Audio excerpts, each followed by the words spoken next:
Hello and welcome to the Ask the Industry podcast, episode 46.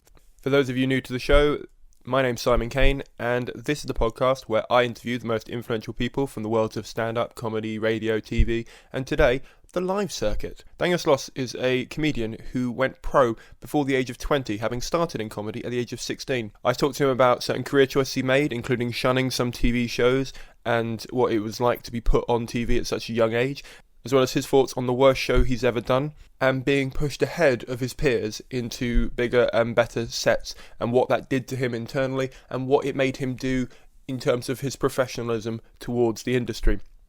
He's really interesting, he's really switched on, and I really enjoyed talking to him about this. We also got quite into the Dapper Laughs issue that happened a little while ago, where he signed a petition that's sort of said, I can't remember what the petition was specifically saying, but it was about how Dapper Laughs shouldn't be allowed to say some of the things he's saying, and we got into a little bit about censorship, about his TED Talk, and about his opinions on whether he should or shouldn't have said that now. And it was quite humbling because he sort of apologised for it a little bit. So yeah, I won't say much more because I just want to get straight into this interview.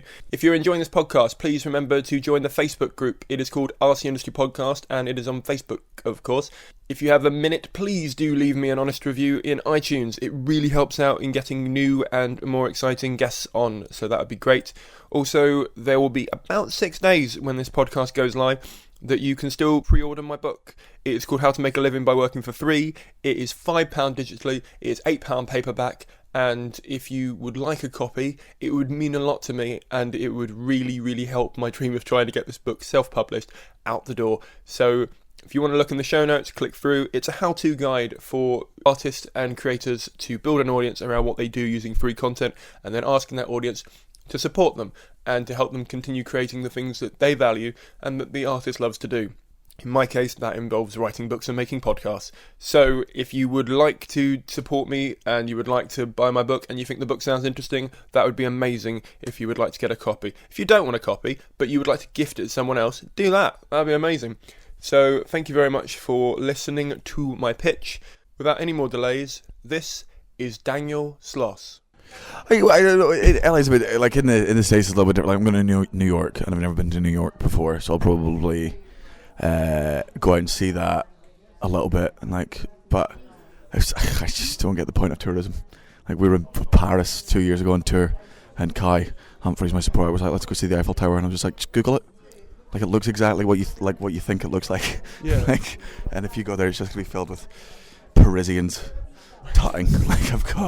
Whereas with New York, I sort of feel like there's some bits of I do want to see, but any of the tourism I want to do in New York is comedy based. Like, I want to go see Gotham, I want to go see the comedy clubs, I want to go see those sort of places, and I'll be there anyway, hopefully.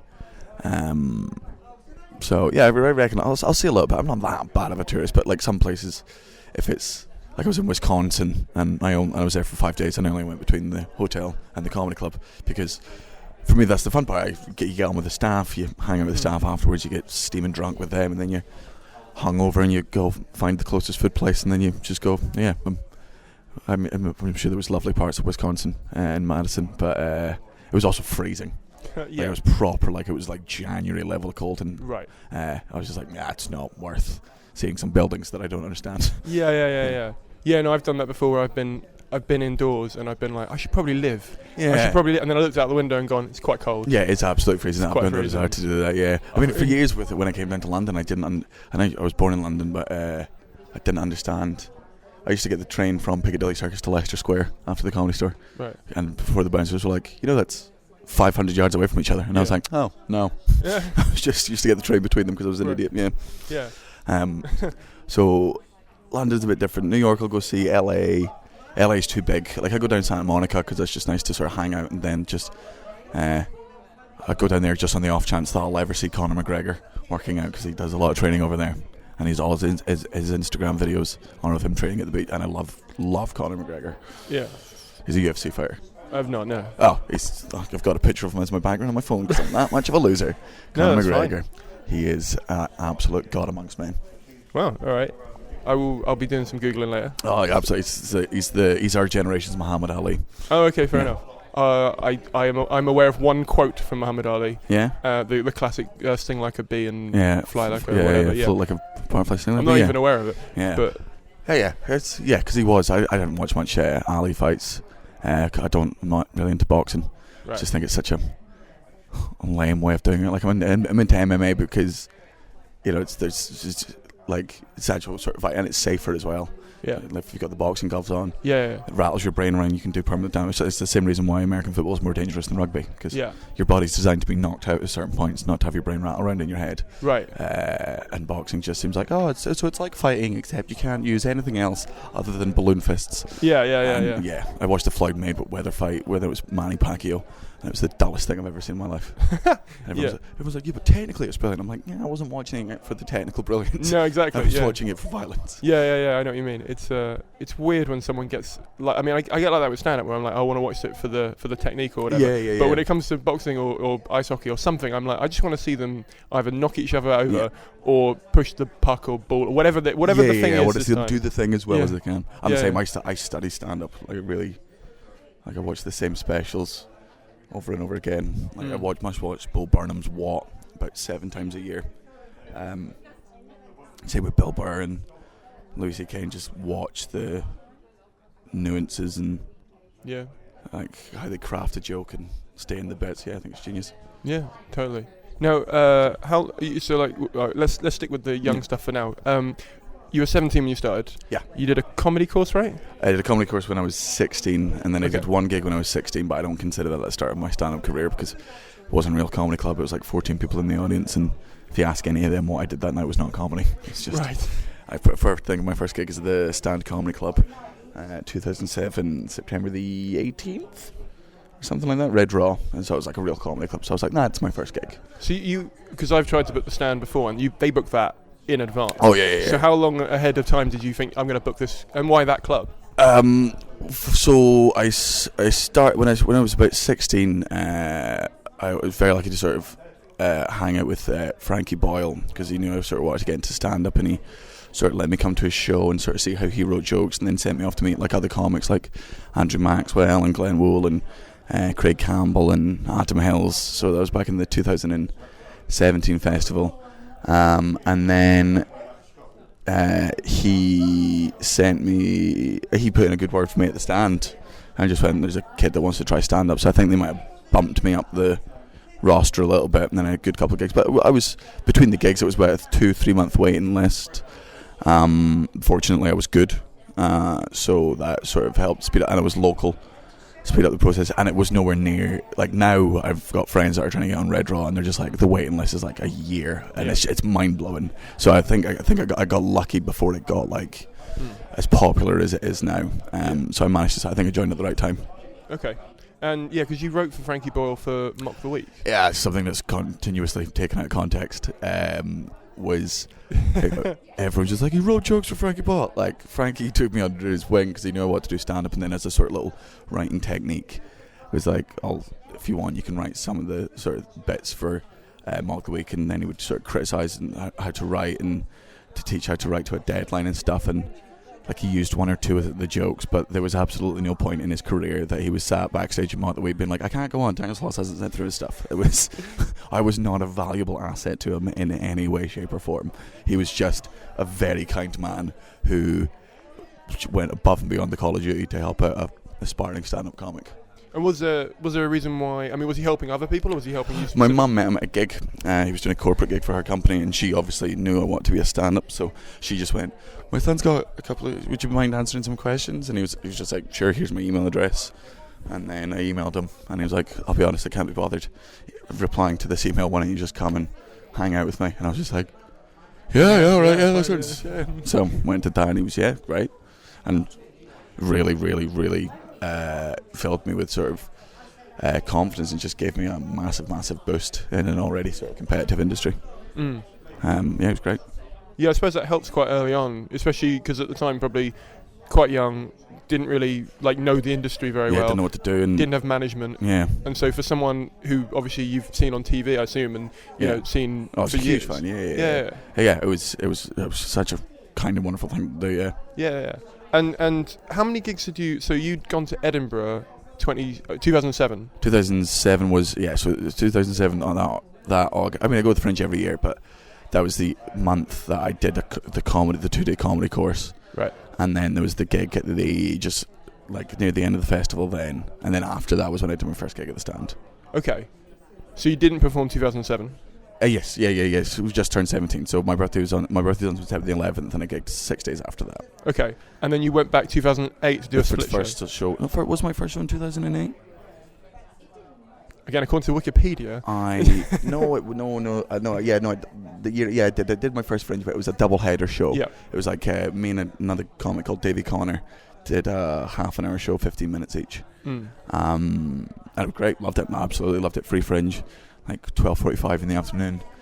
Just had it. We only did like a week run, but it was absolutely rammed every day, just because we got people on their lunch breaks, and it was great. Really loved it. Yeah. And how was promoting that then? Because there's obviously in the Fringe shows at different times do different levels of and like you said, you probably got lunch break people. But I've done a show at 12:15, and I've had days where no one turned up, and then I've had days where I couldn't let everyone in. We had such a unique selling point in the fact that it was a half an hour show. True.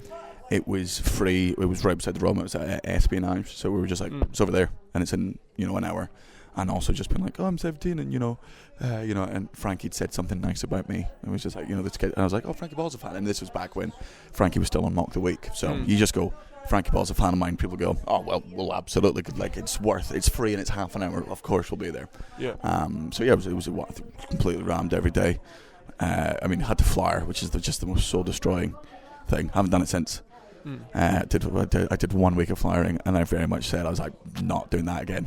Is that you haven't flyed because you now are a profile where your show sells out, or because you got flyers to do it for you? I got flyers to do it for me. Okay, right. I hire people, yeah. The year after, I got my best friend Ali, because he flyed with me the year we were doing Life in 2D, the double header. Ali flyed with me, and then the year after, I was like, do you know what, I'll pay you if you fly for me. Just because, it was just such a confidence knocker for me. I've got undying respect for those people that can and do it, and I know loads of people that are amazing at flyering their own shows. But straight away, I was like, nah, fuck that. I'll pay the money to not have to do that. Fair enough. Yeah. And I suppose, did that cause you to? Were you still doing Free Fringe by that point? Then your first first one in 2009 was my first one. That was Teenage Kicks. That was at the Pleasance Dome.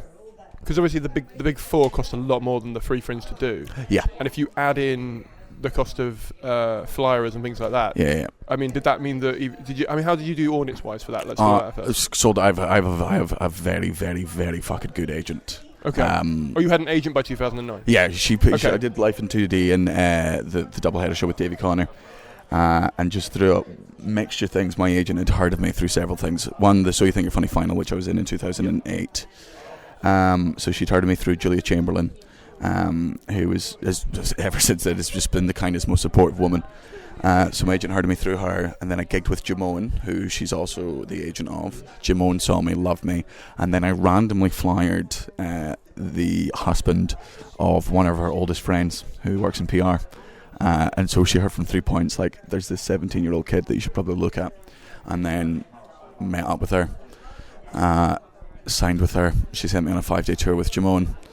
And then she was like, you should probably still go to university. My mum was like, don't go to university. Take a year off. Take a gap year before you go to university. Some people go out and find themselves. Why don't you just stay and work on stand-up? And if you can always just go back next year. And the month before I was due to go to university, I did my first run at the Edinburgh Festival, and it was sold out every day because my agent is exceptional at what she does. Okay, so there's a load of stuff in that I wanted to go through. So 2008, I know you went to the Fringe and you were doing that split show. Yeah, and the So You Think Funny. And you were the youngest finalist for that. Yes, at the time. Yeah. Yeah. Obviously, that's a unique selling point as it is, which you'll kind of grab. Oh, absolutely. Yeah, exactly. Yeah. And that's done at the end of the Fringe, isn't it? So yeah. So the semi-finals is like halfway through. I think I did the semi-final like the 13th. Yeah. And then the finals like on the 27th or something like that. So did being in that actually help you? So like when you were because obviously you can't just update your flyers on the last weekend and say I am the finalist or whatever. We put on semi-finalist on the flyers, right? And then my run was done before I became a finalist. I think. Yeah. Okay, so your run selling out was pretty much through your flyering. Just through flyering. Yeah. Okay. which you didn't like. No, which you didn't like, but we were good at. Okay. And then you got an agent at the end of Edinburgh that year? Yeah, pretty much halfway. Yeah. We didn't sign anything. I've not signed a contract with my agent. It's purely based on trust. Oh, so you've never signed a contract? Never signed a contract with her, never will. But I will never in my life leave her. Like, this is, no. That's really interesting, because, so how does that work? She got me a house. She what? She got me a house. Okay. Like, well, no, I'm like, I'm not saying like, oh, what's happening there? Yeah. It's just a really interesting thing that you would not have it's purely signed. trust. Like, her whole thing, she was like, look, I'm going to work my ass off for you, and it's purely trust. And she has, everything I have, I put some of it down to myself, but I put a lot of it down to her. Like, the success I have I would not have if it was not her. I reckon I could have gone with a bunch of other agencies, and I would not be where I am today if it was not for my current agent. Who's your agent? Marlene Zwickler.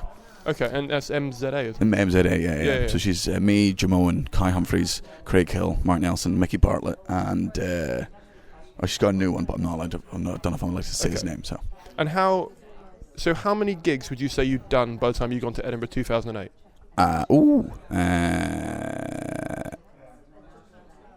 It must have been about 40 or 50. So you've done, between 2007, the stand gig, yep. and going to Edinburgh and doing the 15-minute spot, you've done 40 gigs. I think so. And then obviously got to the final of an amazing competition, and then picked up an agent. Yeah. Did you ever at any point, and this is with all due respect, think, wow, this is too quick? Oh, absolutely. Yeah. Yeah, absolutely. Yeah, still do. Okay. I'm still very aware. Right. Of my whole career has been shitting myself of when is this going to end? Like, this has to peter out at some point. But thankfully, the way my agent sort of worked with me, I'm now, when I was 17, I never in my fucking wildest dreams thought I was actually going to be like a working comic making a living, and gigging and getting to travel the world. So, and I now am, which is why I don't have any further ambitions. like anything, I've always said anything from here on in is a bonus. Right. Like, I am literally living my dream job. I never thought I'd be at this stage. I am. I think hundreds and thousands of people go through their life never achieving their dream, and the fact that I have to then have another one is just such a fucking arrogant way. I want to do more. Why? I'm so happy where I am. Okay, so you're sort of, I don't want to say complacent, but you're perfectly content at the moment. If my career doesn't go any further than this, and if it stays where it is, die happy, man. Don't get me wrong, I'd love to do more. I'd love to get to the stage where, selling out theatre tours. I'd love to be able to like tour America. I'd love to. But that comes down to you doing more stand-up. That's not really doing anything different than what you're doing now, except for the bigger crowds. Essentially. I just want to be the best. I just want to be the best stand-up in the world. Okay. And the way to do that is by just doing what I'm doing, which is gigging as much as I can, doing the Fringe every year, touring every year. Yeah. And just enjoying it. See, that strikes me as interesting, because I've been watching Muff, the sitcom that you've been writing with David Stade, and obviously I've been watching crowdsource, that kind of thing, and obviously you're going to America tomorrow, is it? Or Monday, Monday, and you Conan, you've just done that for the fourth time and stuff. I'm doing it fifth time, sorry. No, I'm doing it for the fifth time on Tuesday. Sorry, So from an outsider's point of view, you look a lot more driven than you sound like you might be at the moment to get something additional to what you have now. Oh yeah. Kind of. I mean, with Muff, Muff was just a fuck you to everyone. Like, that's why. Yeah, Muff was. Yeah, it was just because we were just sick of being like, oh, you got to get something made, you've got to do it this way, and we were just like, why? Yeah. Like, I am sick of people high up in the BBC who have never stepped foot in a comedy club in 7 years, going up to young talent and telling them what's funny. You don't have the right to tell a comedian what's funny. Don't get BBC have produced some amazing shows. There's some of my favourite comedy shows have been on the BBC, but some of them are utter fucking shite. And I've seen so many good comics have shows that are not as good as they could be, and it's never the comedian's fault. It's someone who's not been in a comedy club, who doesn't understand comedy, who bases humour on the ratings that it gets and the viewership, which I understand exactly. That is their job. Their model, I absolutely understand that. But it makes sense to me. But we didn't want to do that. We were like, we want to make something that makes us laugh, and I don't want someone coming in being like, "Is that funny?" And we're just like, "Well, we all laughed." So yes, yeah, no, it is. We all laughed. So Muff was just, and also we just wanted to see if we could. Like it was really like, because it's all film. I was sitting there, snidely bitching about all these production companies, and they're like, how dare you tell us what's funny and all that. And then we're like, oh god, maybe we, like, it's all fine and well just sitting there moaning, but let's see if we actually can. And we just managed. We did not raise anywhere near the money that we thought we needed. And at points we were sitting there and being like, oh god, this would have been good if we did have someone on this job that knew what they were doing. Like, we understand. But then we did do it, and I would argue tooth and nail with anyone that Muff visually, like the way it was filmed, thanks to Troy Edigay, our cameraman, and thing, I would argue that it is as good as most of the stuff on BBC. It's not groundbreaking. It's not exceptional. It's got holes, plot holes in it that are massive. It's deeply flawed, but it was our first ever thing. We filmed like 6 episodes in 20 days with like £6,000 and 10 crew members, and we'd never done anything like it before. Only in the past 2 months have I become proud of Muff. Before I was terrified. I was absolutely terrified. Right. Because it was such a... Could we really put ourselves out there? Because we were like, fuck the system. Then we're like, oh god, maybe we shouldn't have said fuck the system. Like, maybe we should have a bit more respect for the system, because this is way harder than we thought it would. Maybe we shouldn't have left before the system woke up and But the way Muff's gone, I mean, don't get me wrong, I would love to do stuff on television. I've got to deal with Warner Brothers and Conoco and stuff, and I'm fully aware that is going to be the same sort of system where you go through pitching and then people get involved. I would love to do stuff, because there is so many things to learn through the process, and but I'm definitely going to do more stuff like just online content, just stuff that I film with the same guys I filmed Muff with, and other ideas, just because it was just so much fun. It was fun all the way through. It was just a bunch of friends making something. To just like, it's like when camera phones came out when you were like 15 and you were all just making stupid little videos. It was just like that, but with like a professional crew. It was great. It's like you mentioned Louie CK earlier. It was like, I've seen him in an interview where he said that because he directs, edits, writes, all that stuff in his sitcom.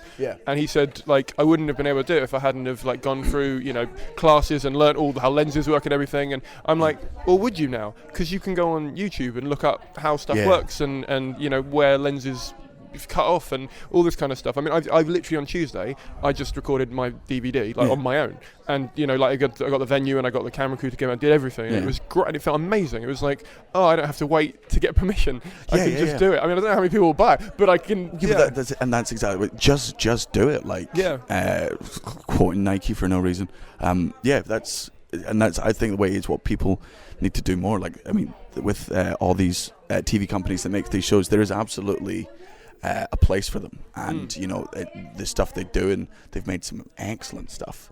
But then again, but what I think they do a lot of the time is they make you think that that's the only way for it to be done. They have to, in some ways, because if we all realised, I mean, I just the last interview that went out was with Ian Coyle, who is the Dave Comedy Commissioner.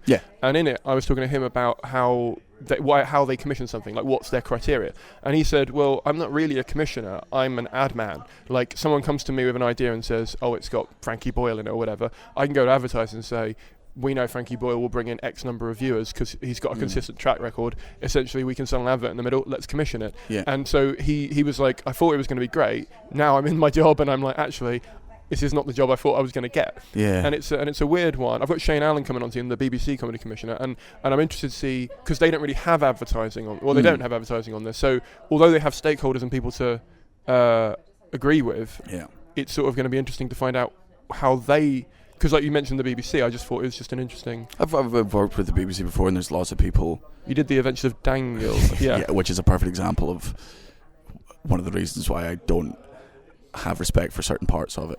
Like the Adventures of Daniel was never the idea that came out. I had a lot of everyone that worked on that show worked their fucking ass off, like Gemma Rogers and all the crew and Tim Alsop and Stuart and the writers were amazing, but it was they all worked within the confines of the people that were never involved in the show set them.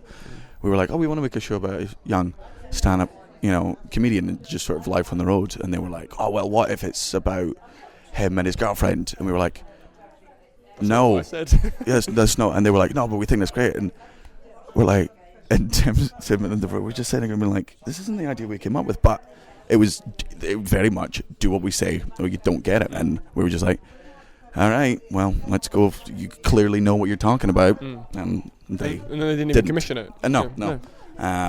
Which I'm not that. Now in hindsight, I'm glad. I think it might have sent me down a different path comedy wise than I've gone down now.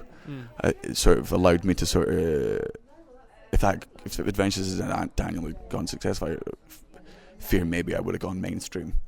And right. Are you avoiding that? Yeah. Interesting. I like comedy with substance.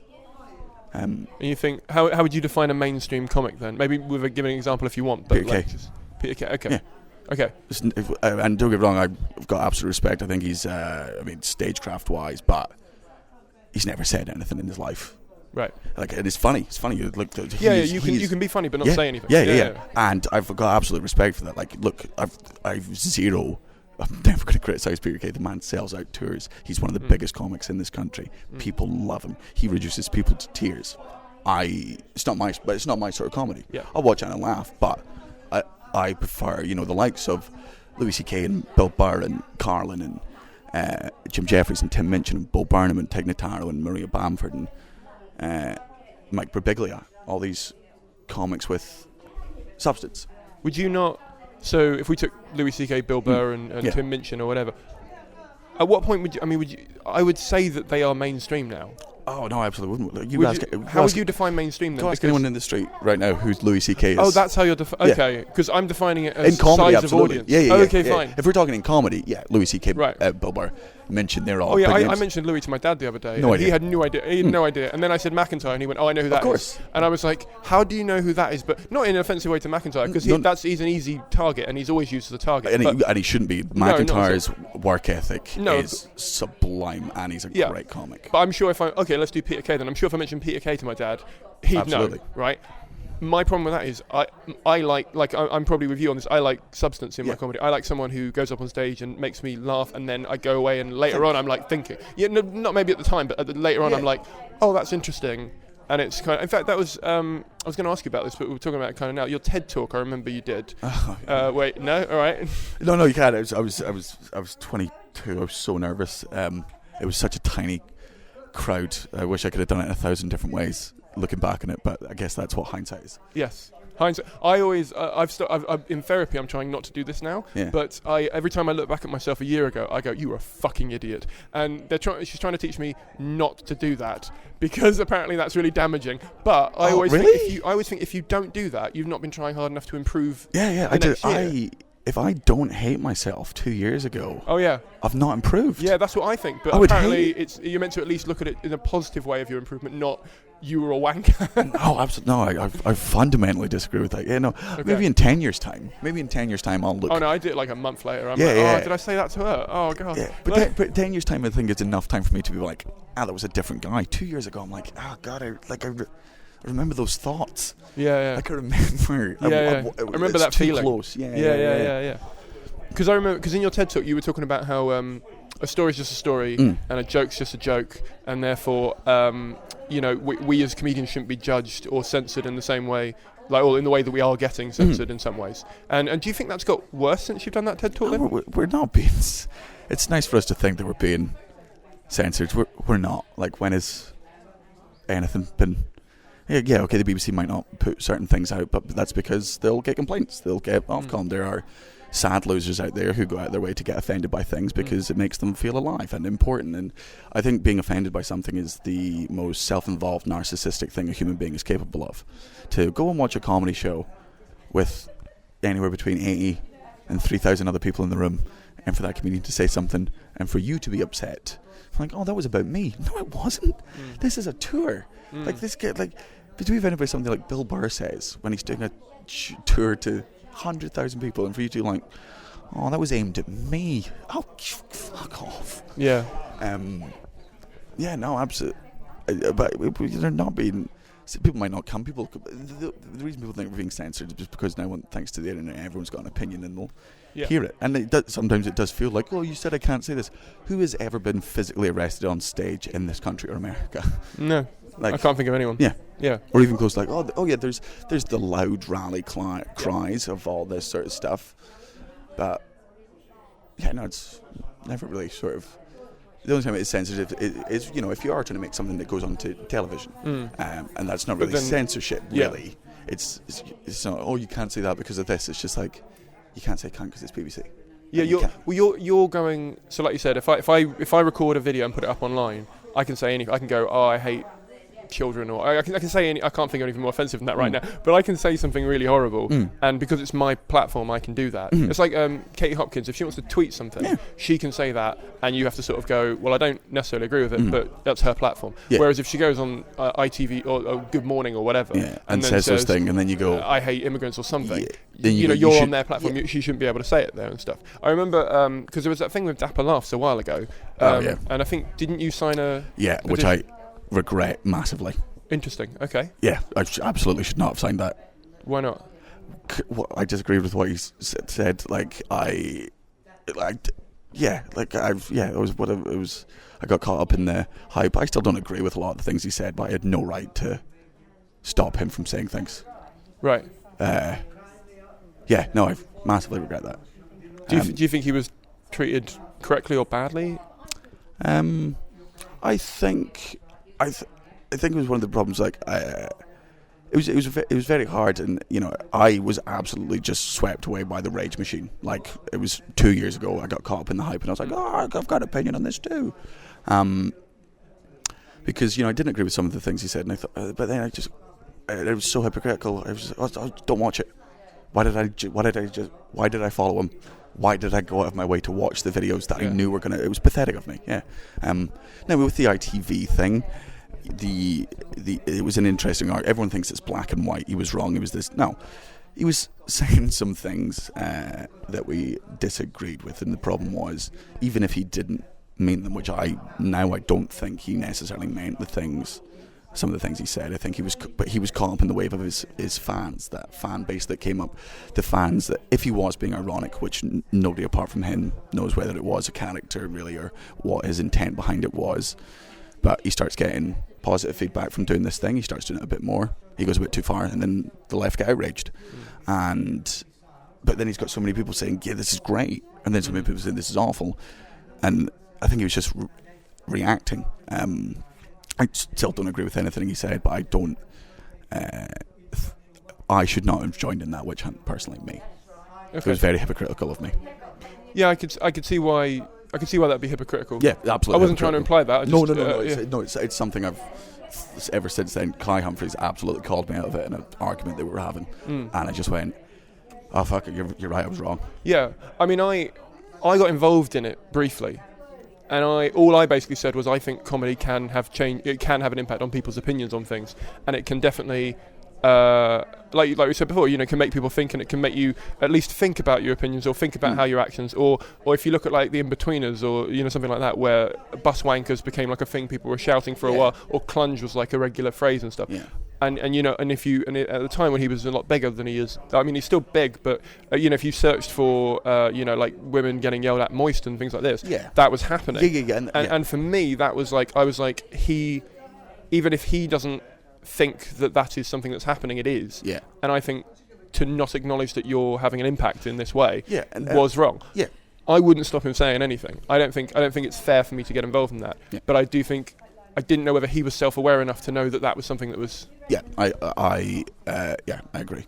Like, it did. I don't doubt that it did have a negative sort of thing on a lot of people, and obviously because I'm not a woman, I'm not getting any of this. That sort of things. I was never going to be the victim of any of it. So that's also why my opinion on the subject doesn't really matter. Yeah, I have that moment as well. If I ever do a joke anywhere near feminism or anything like that, I sometimes think to myself, I still need to write it as a guy, because I've never been catcalled, or I've never been sent a dick pic, or I've never, you know what I mean? So, or an unsolicited dick pic even. Yeah. You know what I mean? So as a result, if I So you've been sent solicited dick pics? I've been loads. Feel free to tweet me. Actually, I don't want to I've been encouraging interactive bits for this podcast. The last thing I want is a couple of thousand comedians sending me their dick pics. But feel free to send them to Daniel. I mean, I'm sure by all means, he'll retweet you. Yeah. You know, we're going to have as in cock pictures of animals, not penises. Oh, being sent to us. Which is perfectly reasonable. I just wondered what you thought of, because I rewatched your TED talk about censorship, and which is again why it was absolutely so hypocritical of me to get involved in the Dapper thing anyway. But I mean, I assume. I've never seen it, but I'm assuming at some point you've been sent feedback on Twitter or Facebook. Oh, absolutely, yeah. And I mean, what do you do with how do you deal with? Because you talk to much more people than I do, so statistically, more people are going to hate you in the nicest possible way. Yeah. And as a result, you're going to get more hate leveraged your way. How do you deal with hate like that? Work out whether I respect the person, and if I don't respect the person, I don't respect the opinion. So if it's just a random person that came to see you, I've had jokes that I look back on and someone called me on them, and I'm like, oh fuck yeah, no, I guess you're absolutely right. Like, I used to have fat shaming jokes, and someone called me out on it, and I went, oh, yep, oh, fuck no, yeah, no, you're right. That is, yeah, and I did, and I don't do them anymore. I learned from that, but then again, I've had people complain about So Russell Howard's set gets shown every now and again on like Comedy Central, and I've got a bit in there where it's about, I call it my promosexual material, because it's pro-gay rights and stuff like that, because I'm obviously liberal and I jump on the bandwagon. And some guy just came in and a gay guy was like, oh, this was actually really offensive what you said about us. And although his argument was, I was stereotyping gays, which looking back on it I probably was, but it was in a positive way, and the whole intent of the bit was, it was meant to be good, and it was a lot of comedy's generalisations. I could have explained that obviously not all gay people are like that way. That would be ridiculous, but then that creates a 45-minute explanation before I get to the punchline. And just with that, I was like, listen to the intent of the joke. Like, okay, I understand, and I will now be more conscious of it, but it was 5 years ago. Like, what do you want me to do? You were 20. I think it was 20 or 21, yeah. Like, what? Yeah, I was ignorant. I still am. There's going to be things I say in this year's show that in 5 years' time I'm going to look back and be like, oh, that was a stupid thing to think. I'm going to try and phrase this as nicely as I can. Oh, please feel free. Because I'm trying to work out whether this... Because I don't want to insult you at all, because, you've given up your time. Can't be insulted. No, I know. Well, you can neglect it on Twitter, but in real life it might be much more harsh. Okay, so... I'm quite young still as well, and if I do a joke, I used to do a joke about how, if some people say they stalked me online, which I think really undermines the good, hard-working stalkers who follow me. It's just a play on words. It's just a silly thing, and I do that same kind of joke for stalking, and then for I can't remember, grammar Nazis, and then for fraping, and then I never finish the last one. I just go, you all know where I'm going with this, and it kind of does that. And I look back on it and I feel like I made a good enough point. I feel like I was succinct enough that I'm clearly on the side of victims in that, and I'm not trying to do that. However, I do think maybe I was a bit childish to sort of think that I could, and me, because I was 25 or 4 when I was working on that joke, I was maybe I'm thinking that's quite ahead of me, as it were. And do you ever have like that when you think, if I'm tackling like a certain subject, you're like, will people take me seriously because of my age or because of who I am? Or age I don't have a problem with anymore, because I've been doing this for 8 years now. I've earned my place on the circuit, so I think I've got there was years where I felt out of place in green rooms, like just sort of young. I was given a lot of TV breaks at a very young age because I was young, because I was arguably attractive, because I was a box ticker. I was something outside the norm, and I was given television spots that we can all agree there are several other comics on the circuit probably deserved more who were funnier than I was, but they didn't have the unique selling point. And because I was so conscious of that and so worried about it, that made me work my ass off to make sure, like, I was like, no, I need to belong in this green room. Yep. I need to make sure it's not questioned. Like, and it might be a shallow thing, I want the respect of my peers, because they're my peers and I respect them. I don't think that's shallow. Yeah, like, I want...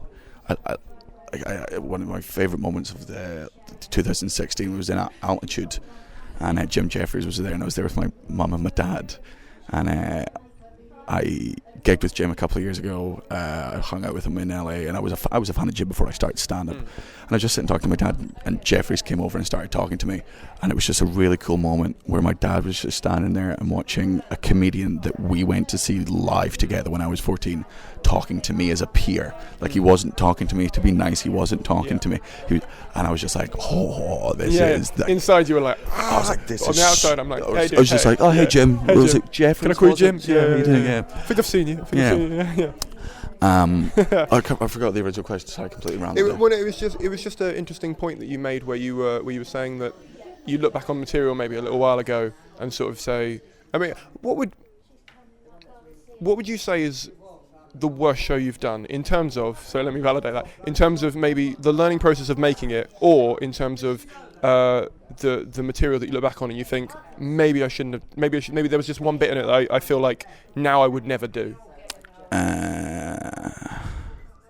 Good question. I don't know if it was the worst show. I think the most difficult show I had was my fourth one. So my first 2 years I was at Pleasance. Third year I was at the Spiegel tent at Assembly. And then I went over to the EICC, where I've been ever since, and I will be forever, until they name that room after me. But that was the year that I changed my tone. Like, that was the year when I, started turning down certain TV shows because I didn't want to be a panelist. I wanted to be a comedian, and it's, for me personally, it was very hard to be a comedian on a panel show, because I'm not a one-liner comic. I'm not a topical comic. I don't do political stuff, and that's why I sort of think American stand-ups. I think that's why all the great stand-ups, most of them are American, and it's because in America they go, you're a stand-up, come on this show and do stand-up. There's like 5 or 6 late-night spots every week, and it's like, you're a stand-up, come do stand-up. You're a stand-up. Over here, you're a stand-up, present this. Go do a panel show. Yeah. You're a stand-up, be on a panel show. You're a stand-up, be on this. And for the comics that are able to do it, it blows my mind. I mean, you want to talk about great comics that nail panel shows. You've got Sean Locke, you've got Catherine Ryan, crushes at whatever panel show and I've got so much respect, and I just watched, been like, I couldn't do that, I could have done it had I practiced and really tried, but it would have been taking me away from the stand-up that I wanted to do.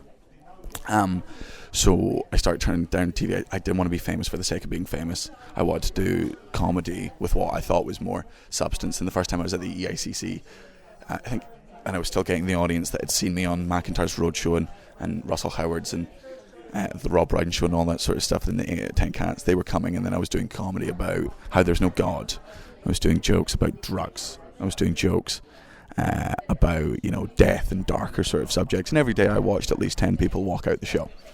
And that was really hard, because... You weren't consciously trying to shake off an audience. You were trying to refine them into...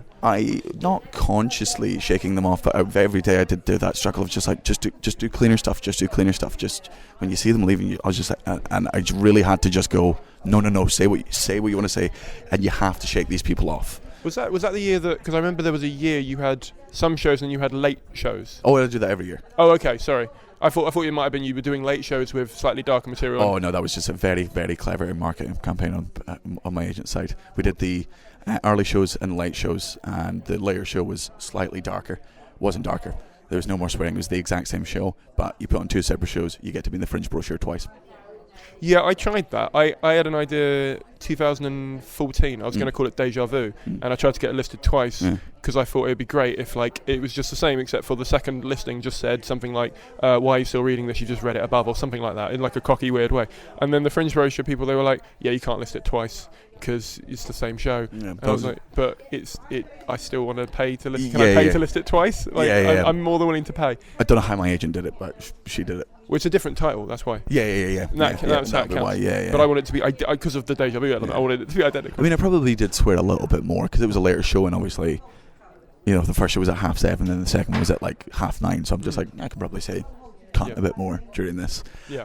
And the audience, the audience that had come specifically see there. So maybe I apologised a bit less for material. I went a little bit harsher, and I was probably a bit drunker for them. But yeah, that year. That was a tough year, and I didn't really enjoy the show that year. But then the year after that was the show. I think that show was called The Show, and then I did stand up, and then I did Really, and then I did Dark.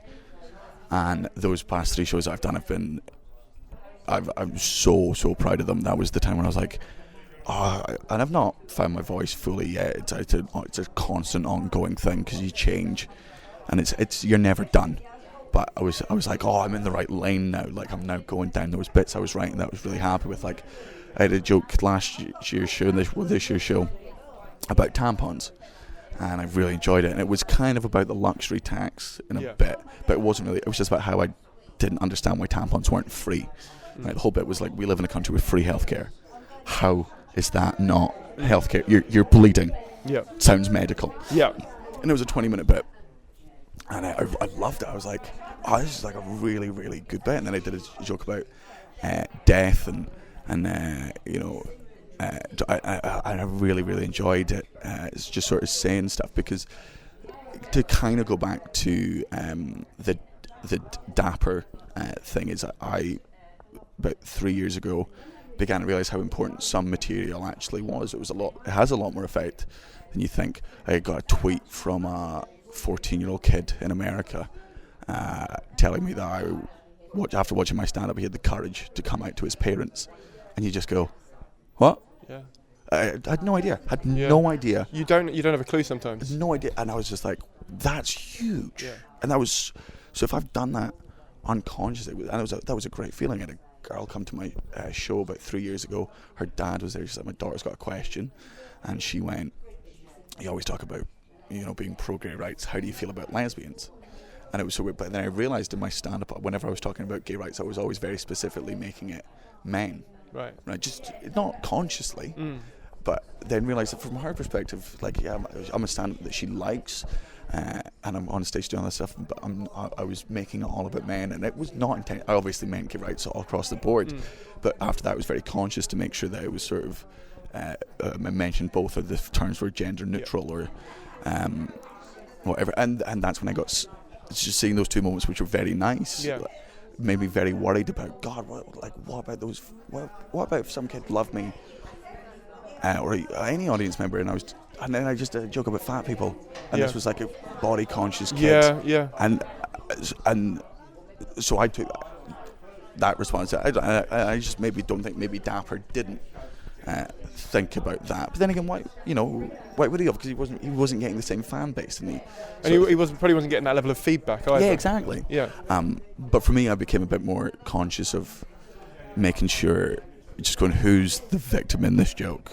Yes. Let's make sure it's always me or victims that I can justify. Yes, I completely agree with that, because I see a lot of newer comedians, especially if I'm going to do, like, I don't know, headline spot somewhere on an open mic thing or whatever, and you watch them do something and you're like, do you know that you're the high status in this, or you're the one who... it's a bit like it's fine if you do like a joke where later on, like, it's like sort of, oh, this person said it to me and then I had this witty comeback and whatever, and then you're like, oh, in reality I waited 3 hours to come up with that it's fine when you're like that. But when you're actively trying to become the higher status than someone else in a joke, sometimes I think you need to be aware that you are basically putting down some other group. And I think a lot of young comics, not a lot, it's incorrect, it's called newer comics. Newer comics watch comedians like Stanhope and Jeffries, and they're like, oh God, I could do jokes about suicide jokes are funny, and you go, no, you've not watched the bit. Yeah. Stanhope's bit about suicide is never making fun of suicide victims, right? It's talking about it, but it's the outrage culture. Some people hear the word rape and they just go offended. Yeah. Whereas you want to talk about Brendan Burns one year went out of his way to try and come up with a rape joke that rape victims found funny, and he did, but then other amateur comics, newer comics, I think probably watched that and went, rape jokes are funny. I've seen Brendan Burns did a rape joke, and then he went out and just did a horrible rape joke, and you just go, no, you've missed the point of the.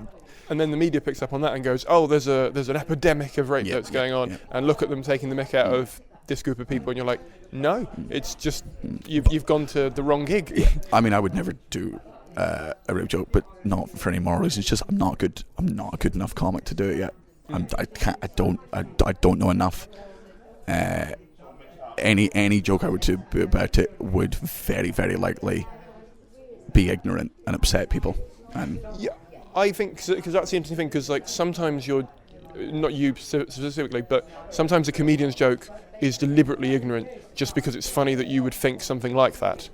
But I think there's a line between you taking the angle of I'm just saying something ridiculous. Yeah. But it's a bit like Louie's joke, for example, where he goes, you should never rape anybody unless you want to be in their body and they don't let you. Yeah. Like, it's such a stupid thing to say, and it's so far beyond, like, it's clearly he's being ignorant and flippant about it. That even friends of mine that are sort of a bit like, that's bad, you've seen them have a wry smile about it because it's so mad. Because the joke there is he's the idiot. Yes. Like, I've got a joke in last year, so I talked about how I had a gay drug dealer, and I basically, and it was true, the way I used to wind David up, my gay friend, was just because we're friends, I would just the whole time just pretend that I thought, whenever I was, and I still do it with like other gay friends, very casually, but I just pretend that I think being gay is a choice. It makes me laugh. I'm just like, so I just said, I'm like, so when did you choose to be gay? Yeah. And they're like, shut up. And I'm like, no, like, when did you make that choice? Yeah, when did you make the switch? Yeah. Was it like you're filling out a form and it said straight and you went, oh, maybe it's just this year. Yeah, I'll just give it a go. And the reason it's because it's so obviously. Yeah.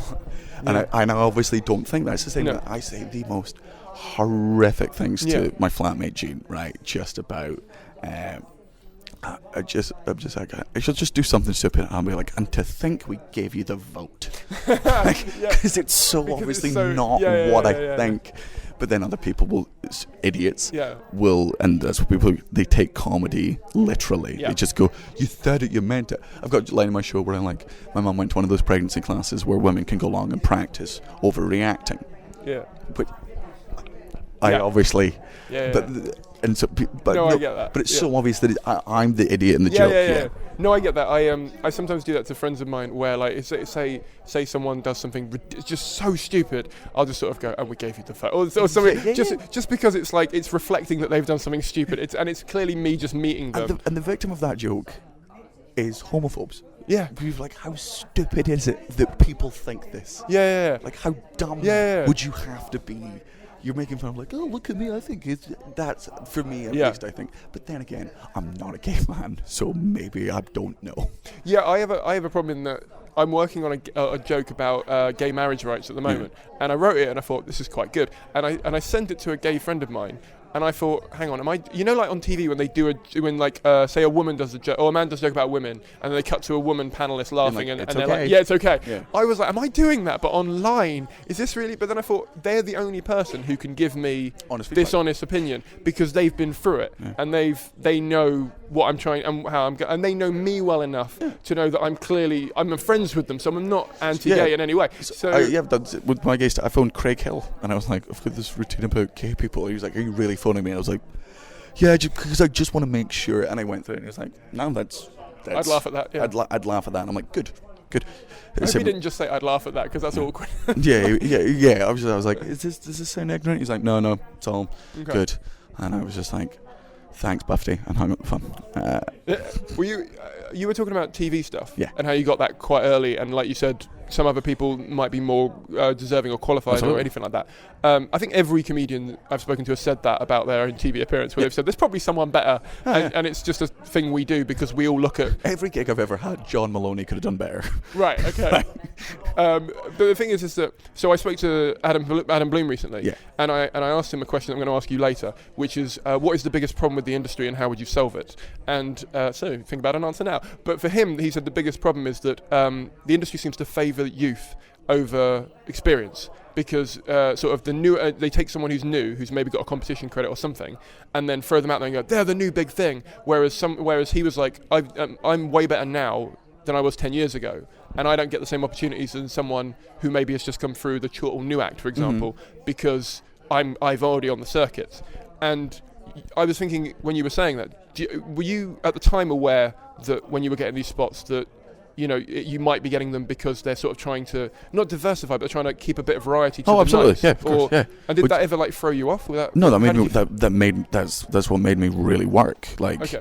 and I agree with what Bloomy said there, but then also I think, and not in Bloom's case, because I think Adam is one of the best headliners. Like on the, so I mean, I've not seen him, but if he's better than he was 2 years ago, last time I saw him live, he's amazing. Like, He's not. Again, just saying flippant things. Just because it's obviously not what you think. Not true. No. But I do think some partially agree with it, but then I also think the newer generations that are coming through are working so hard. Like, not all of them, but like you sometimes, I don't do junglers or highlights gigs anymore, but they'll be like, oh, how these young comics, getting all this work. And I'm like, you've been doing the same 20 minutes for 4 years. That new comic that you're shitting on has written 3 shows in 3 years. Like, I'm doing my 8th solo show. This is my 8th hour in a row this year, and brand new every year. And so when we're like, how did you get that? I'm like, oh, because I work. But here's the interesting thing. When I've spoken to most club owners, they say they want a mix of consistent people who have like a 20 spot, for example, that they know what they're going to get. So they know they know what material they're going to come down and do, that it's going to work. They can put them in every 6 to 8 months or whatever, and that means that they know on a bill 2 of the acts definitely will nail, and then they can put someone else in the middle who's a new person or someone that they're trying out. Yeah. So I get it from the club's perspective, and why maybe that person who's been going a little while has just that 20 minute for 4 years. Yeah. But I think it's Phil Nicol does that a bit, where he does the circuit with like a set and then writes a show. Yeah. So I suppose it depends on why you're doing club stuff versus your show stuff. Yeah, Phil Nicol is a great example. You want to talk about like in Altitude. There was one day when I was on this. I thought I was on the same bill with Phil Nicol, and I was on after him, and I'm like, I can't follow Phil Nicol. I know that feeling. Fortunately, I wasn't. But yeah, he's just go, God, I can't. There's no way I could have like that. Have you ever asked specifically to switch places with someone because you didn't want to?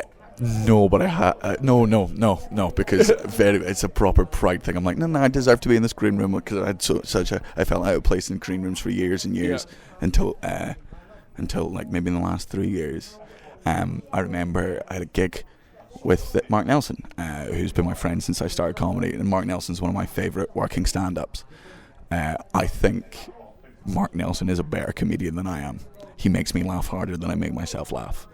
And there was gigs where he was always a headliner, I was always support, and then one day it started switching when I was headlining, and it's because I had TV credits. It's because the audience knew me more than they knew him. Interesting. And I was just like, and I was like, what? I'm not, but I was just like, I've got to bring my A game now. I've got to justify this, because what would be worse if then 2 years after that, suddenly that switch went back. Yeah.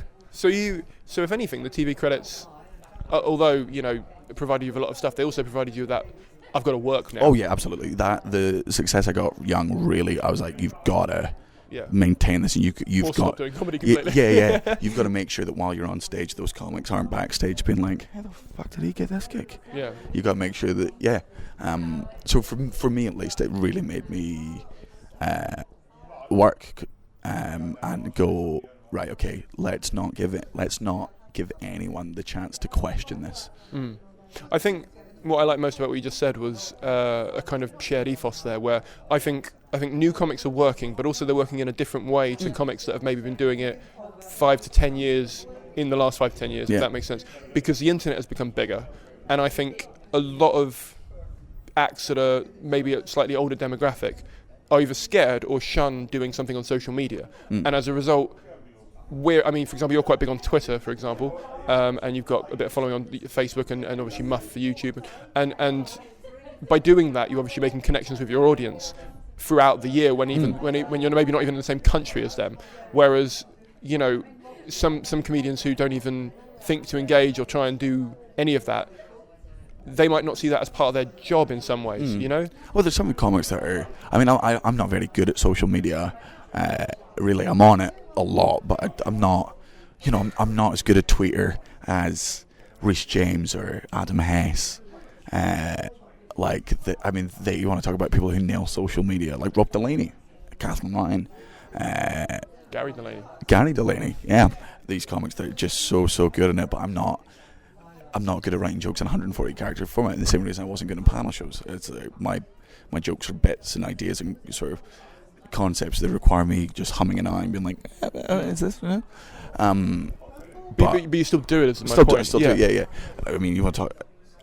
Chris Ramsey, I think, is, if you want to talk about someone who is the absolute king of how to do social media, I think Ramsey is up there. How he's able to. I don't know how he does it, but the man, I mean, he's a great stand-up. He's got a phenomenal work ethic, and I know Ramsey for years and years was given such a hard time in the circuit, which was absolutely not deserved, because he worked his ass off. And the reason people didn't like him was because he was good. He was good at self-promotion. And people were like, oh, look at him self-promoting. You're like, that's what Twitter's for. What are you talking about? Yeah. Like, oh, he's just plugging a show every day, talking about how well his gig's going. You're like, he's not doing it for you. Yeah. He's doing it for his art. You follow him. Yeah. Of course, as a comedian, you're like, I would never do that. And you're like, yeah, and you don't do it. And that's why he's bigger than you are. Yeah.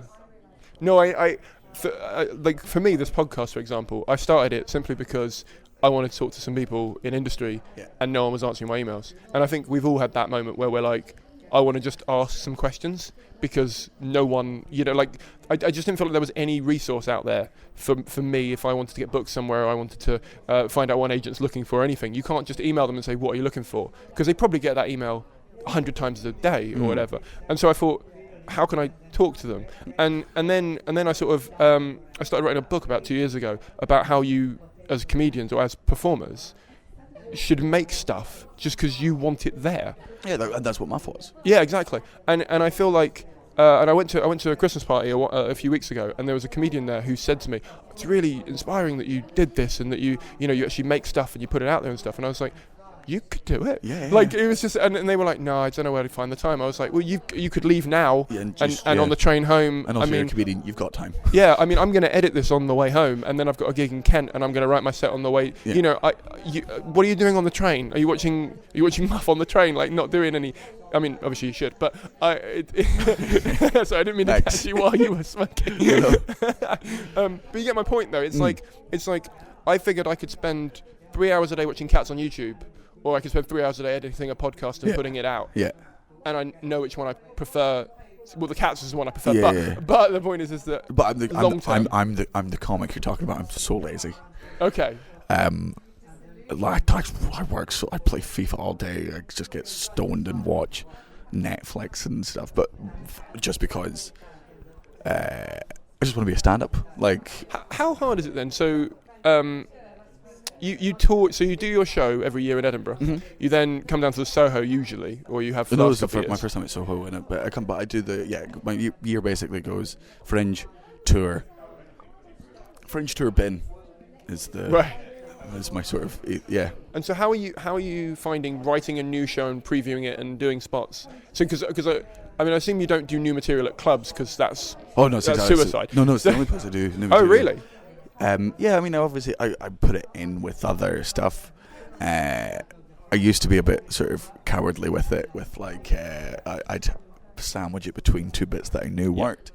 But then Louie CK, I heard in a podcast or an interview, was like, I always wherever I'm most scared to put my weakest material is exactly where I put it. Yeah. Because that drives me to make it better. If I've got my weakest bit, I close the show with it because I'm like, this is such a weak closer, and then you just really work on it. Yeah. And you work on it more, and I'm like, God damn, that is a good, terrifying way of doing things. But no, a year ago, I was on stage doing a new material night, and I listen back to every gig I do because I'm stupid like that. No, you absolutely have to. It's just mad. But I was listening back to it, and I'd said something flippantly, and it stuck with me for ages. Where I looked at my notes, and I was like, no, I'm not going to do that. And then they all went, no, go, because they were with me. And I was like, no, I can't sell it. You're not going to buy it. It's not like that. And I remember thinking to myself, I always need to sell it. Yeah. Always need to sell. I never tell them you can't. Even at this night where it's not the biggest, thing or like the career break move, because you don't know who's there. You don't know, and you don't know who's there who knows someone who's there, if that makes sense. So I've always since then just gone, even if I'm not 100% sure of it, I'm going to go down guns blazing, regardless of if it dies. Yeah. Because I'd rather know that I died trying my hardest. Yeah. So I believe in that. Yeah, no, you're absolutely correct. And I think I didn't for years listen back to my sets, and you have to, because even Stade's always been a fan of filming his sets and watching it back, and I'm like, why don't you just record it? And he just went, Dano, I never realised how much my face did. I never realised that, and he really studies his movements and like how, that turn there, if he did it 2 seconds later, the next day it got a bigger laugh, that eyebrow raise and that stuff. I mean, I still don't do it. I just don't film, and I find it so hard to watch myself. But listening to myself, I think, is as good as I can go at the moment. Okay. And you mentioned that you, I don't want to say shunned panel shows, but it sounds like you've actively just been avoiding them. Not just panel shows, but just like certain shows where I was just like, the money's okay, but I never got into this job to make money. Right. I didn't, and I've been lucky in my career that I am now at a stage. I'm now at a stage financially where I could make those artistic decisions to not do those shows because I didn't need the money. So I was. Okay. Which is a very privileged position to be in, and I'm so glad I am, because I was like, I don't have to do that show. I don't have to be happy and joyous and like, hey, I'm always on. I don't have to, because that's not who I am. But so pre that, when you were obviously coming through and your agent was going, I've got you this great spot on. Or she was. Let's say Russell Howard, for example. Yeah. I mean, that was stand up. So I was like, absolutely, any show that's straight stand-up, I'll happily do to an extent. But in terms of when you're doing something like that show, or when you're doing any of those shows, first of all, do they pick your material on those shows? Because, like you said, you're entering their house. Yeah. Sometimes, and I have a lot. There are some shows, stand-up shows, where if they don't let me do the stand-up that I want to do, where they're like, it needs to be cleaner than that, if I go on stage, I was very scared, like when I did the Palladium, right? 7 p.m. I had to do clean material, and I'm just going to my age. I'm like, if I go out there doing clean material, like really clean material, the only 5 minutes of my show, if I'm filtering through my hour of material and finding the 5 minute that is clean, the people that haven't seen me before are going to see that clean, and then they're going to come out and see this show about drugs and death and God, and they're going to walk out. I'm selling them a false thing. And that's why I didn't want to do it. I don't do shows where I feel like I'm selling a false version of myself. Yeah. Or false version of yourself on stage. Yeah, false version. Yeah. Because then they're gonna say, oh, that's what he does, and then I don't do that, and then they're gonna be like, huh, like. Yeah, I spoke to Nick Helm briefly a while ago, and he was saying Uncle, the show he did, was really bad for him because people came thinking he was that. Yeah. And then obviously he shouts at them. Obviously that's not what he does, but that's no, so it's different. It's in your face rock and roll, and it's Nick is again one of the ones you just go, I'm not following Nick Helm. I don't want to do that. Like that's a energy and a style that I can't match. Yeah. Yeah, I know what you're saying. But then again, I guess you have to follow those people. You've got to learn how to get an audience who've just gone through high energy and be like, right. So because there's John Maloney is a perfect example. John Maloney can follow any comic, and within 2 seconds he'll bring the audience. But like, all right, you may have just seen, Russell Caine, doing this frantic, frenetic, da da da da da, and John will go be like, no, back down to my level, and it is possible. And it's watching comics like that, you just go, maybe I shouldn't be as scared. Yeah. Or as not willing to do that sort of stuff. Yeah, I did a gig a couple of months ago, and a comedian went on before me, and I'm friends with this comedian, and they nailed it. Like they did so, like they had an applause break in the middle and then at the end, and I was like, I've got to go on now. Yeah. And like the MC was like, are you gonna be alright? Like, because do you want me to do a bit in the middle and do the? I went, just bring me on. Yeah. Just bring, because at the moment I was like, if there was a break or something, you'd be like, I'll take a minute and I'll do whatever. I just went on, and I did, and I got invited back and stuff. And I remember when the promoter was like, you did really well. I was like, good. Like it's so much better than any feeling you've ever had before, where you know that the person before you has done that well, so you've had to match. Yeah. It's the nice kick up the arse I think a lot of us need. Yeah, definitely. I know I would have liked to have, if I could have switched it around, but then I think, would I have? Because it's not going to make me better. Yeah, exactly. Yeah. Okay. These are quick fire questions, but you can take as long as you. Fine. Sorry. Go. That's okay. These are quick fire questions, but you take as long as you want to answer them. Ask every guest them. Okay. What are the best books on stand-up writing comedy that you've ever read? None. Okay. I think an important book to read, and it's just a great one, is I Killed. I Killed is a book. A bunch of road comics from America got together and got all the other road comics who toured like during the 80s and 90s. We're talking like Chris Rock and Doug Stanhope and Jerry Seinfeld and stuff, just to tell their weirdest road stories and their deaths and their weird sort of exact things.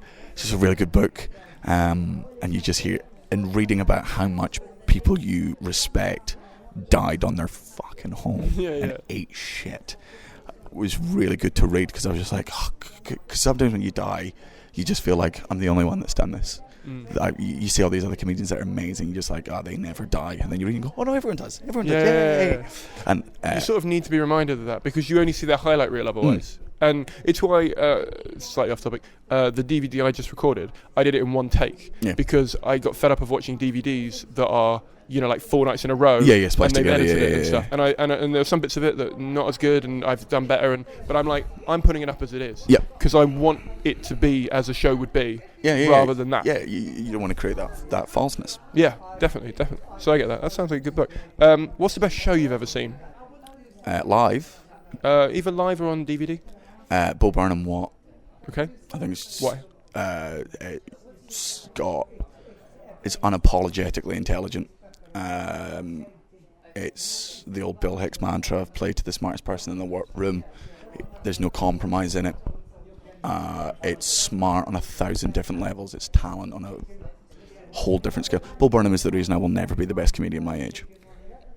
He's a month older than me, so for 1 month of the year I'm the best comedian my age and then I turn his age.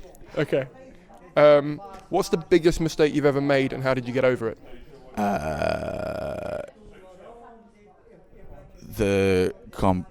Probably when I would see an audience and realise that they weren't going to like what I was doing, and I would do tamer or cleaner material. And I started writing with Tom Stade, and he would just, he's again unapologetic with the way he does his stand-up, and just watching the way he just went, Dano, if they hate you, they're going to hate you. If they're not your audience, you'll find them next time. And I just kept writing material that made me laugh, and instead of what was the phrase that Kai Humphries came up with? Good comedians can tailor their material to an audience, but great comedians can tailor their audience to their material. Nice. I like that. What is the most interesting thing you do that nobody else sees? Has to be comedy related, not like wanking. Okay. I watch a lot of stand-up. I don't. If you go into my phone, I have maybe 2 music albums and about 30 or 40 comedy albums. What would be the one you're listening to most at the moment? I love Pete Holmes' Nice Try the Devil. It's what I've been listening to quite a bit. It's just such a ridiculous fucking show. And or comedy podcasts. I know a lot of people don't. I love talking shop. I love talking about the way we do this and how it works, and I love listening to people to talk about it. I find the whole business fucking fascinating. So yeah, I really study. I'm obsessed with comedy. I've been a comedy fan since I was 5 years old, and I'm really into it. So just binge watching comedy, binge listening to comedy. What podcasts other than that would you recommend? Other than this one, clearly. Obviously. The Comcom podcast. Stuart Goldsmith, Yep. Pete Holmes is You Made It Weird.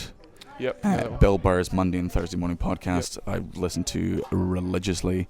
Full Fop with Will Anderson and The Dollop, which is one I just started listening to recently with Gareth Reynolds and Dave Anthony. I was just sat on train laughing like a psychopath yesterday. I must look so stupid, just like gut laughing. Yeah, I've had that. Yeah. I was listening to Rahel Estepper the other day, and who? Rahel Estepper, Richard Herring's Leicester Square. Oh, okay, yeah. I was listening to that on the train the other day, and I just found myself laughing, and I saw someone noticing that I was just laughing, and I was like, I don't give a shit. You don't know what I'm listening to right now. Like, it could be. I mean, yeah. So yeah, I've had that. When you look back over your career, this is probably going to be that Jeffrey story again, but when you look back over your career, what memory makes you the most happy? Yeah, so maybe one of those sort of moments where there's been a few when I've had a gig and there's been comedians in the room, and a lot of comedians in the room, and you have a good gig. Yeah, and you have and you hear the comedians' laughter, because the audience. Don't get me wrong, the audience laughter is lovely, and it's why we're in the business. But when you hear that second laugh from the left, it's such some of the times I prefer that laugh, because I'm just like, they know what they're talking about. Like, they know comedy, and if I get that reaction, absolutely. Making comedians laugh with my stand-up. Yeah, that's the best. What is the biggest problem in the comedy industry, and how would you go about solving it? Well, what I would say, the people at the top who are in, it's hampering talent. It's not letting talent be talent. It's getting young or new comedians and using their naivety and their sort of promising them this big opportunity, but then making them compromise who they are, and I think teaching them that they have to compromise. In order to get anywhere, and you don't. It's much harder. It's way harder if you don't compromise, and there are a lot of people who don't compromise who won't make it. But I think just not letting talent be talent, telling talent what to do, and the way to do that is either every commission head and comedy head needs to leave or go to more comedy clubs, or just have a bit more, balls, or tits. To just be like, yeah, fuck it, we find it funny. Yeah, we'll let you do you. Let comedians be comedians. It's like Louie's sitcom. They just said let him do it. And because he turned up and he was like, I'll take a pay cut, massively, and I get to make every artistic decision. Yeah, and obviously Louie's not for everyone. Perfect example. More people know Phoenix Nights than they do Louie. Yeah, but we all prefer Louie. Yeah, well, all the comedians prefer Louie. Yes, yeah. But then again, like I said, I understand why they do it. It's about advertising. It's about viewership. If you had an extra hour in the day, how would you spend it? Sleeping. Do you know how many people say that? Like, I'm like, I get it. I would be really tired as well, but I don't know. I was expecting. I don't know why. At some point, I'm expecting one person to say, I'd climb Mount Everest or so. I know. I just no one. No, even just enjoy everyone. the extra hour of sleep. Fair enough. Then probably have a better work ethic that day. Yeah, fair enough. What is the best bit of advice you've ever been given? Don't ask the audience how they are. Okay, as in you come out and say. I used to always, for years, be like, "Hey, how are we all doing? Are we well? Are we good?" And stage was just like, "Why do you ask the audience how they're doing?" I'm like, "What do you mean?" He's like, "Dan, you don't care. You're lying to the first thing you do to your audience is lie when you come out and say how are you doing. You don't give a fuck how they're doing. You care how they're going to be, and you tell them how they're going to be by doing what you do." And I haven't asked an audience since. Just like come out and just go straight into the stand-up, or so you go hello and then not even hello. Okay, just like fair enough. I always used to avoid it, and then someone said to me, "But how they're supposed to feel like you're in the room with them and stuff." And so I started doing it, but then I started sort of going, I'm alright as well, by the way. I'm sort of now I just come out and be like, thanks for coming, which I genuinely mean, like genuinely thanks for coming, but just sort of meander a bit and not come out punchline heavy, not be terrified of that first laugh and how long it's going to take to get there. Know that it's coming. Yeah. If you could give one bit of advice to a comedian who wants to make a career in this, what would it be? Love it. Always love it. And the second you stop loving it, get fucked. Get out of the business. I don't like hearing comedians complaining about how much they hate comedy. There are enough comedians, and there are a finite amount of gigs. If you're not enjoying it, get fucked. Give it to someone else who's got the drive. The second you stop loving this job, fuck off. Cool. What is the biggest lesson you've learned in the last 12 months? It could be personal or comedy, this one. that I am right most of the time. Just that you don't, just because you disagree with someone doesn't mean that it should affect your relationship in any way. Learn to, I've got people I disagree with, and it used to wind me up. I can't respect you if you believe that, and I'm just like, oh, why the fuck do I care? You're a person. Everyone's a human being. Yeah. Act as such. Yeah, fair enough. If you could go back and give yourself one bit of advice before your first, let's say, the stand gig, what would it have been? Start younger. Okay. I would. I'm so happy I started when I was 17 because I love the fact that I'm 25 and I've got 8 years under my belt of proper experience, but not as much as I'd love to be 25. I have 9 years under my belt or 10 years under my belt. Because nobody remembers your first gigs. Like my agent forced me pretty much to do my first Fringe show in 2019. I didn't want to do it. I wasn't ready for the Fringe. I wasn't ready to do an hour. And you know what? It was crap. Who remembers my first show? No one. Who remembers my second show? No one. Who remembers my third show? No one. Who remembers my fourth show? No one. But that's 4 hour-long shows I did for different hours, and that experience is unquantifiably valuable. Was that the same with TV then? Did they say we want you to do a spot on whatever, like the road show or something, and you were like, I'm not ready? Oh no, I was so ready for that. Okay. Yeah. Like, I mean, they were like, do you have 10 minutes? I'm like, yeah, I've got a killer 10. Well, no, it's not about. I mean, it's not just about having 10 minutes in that situation, because obviously you're going to have to. I mean, do you burn the material when you've been on TV? Because obviously so many people have seen it. I imagine that you can't just go to a club and then they'll go, oh, he's that guy. He only does that. I won't go and see him on tour. But my material change. I've done jokes on TV that when I do them live, they're so different because they, jokes adapt and change as they go on. Never put a full stop on a joke. Never think a joke's done.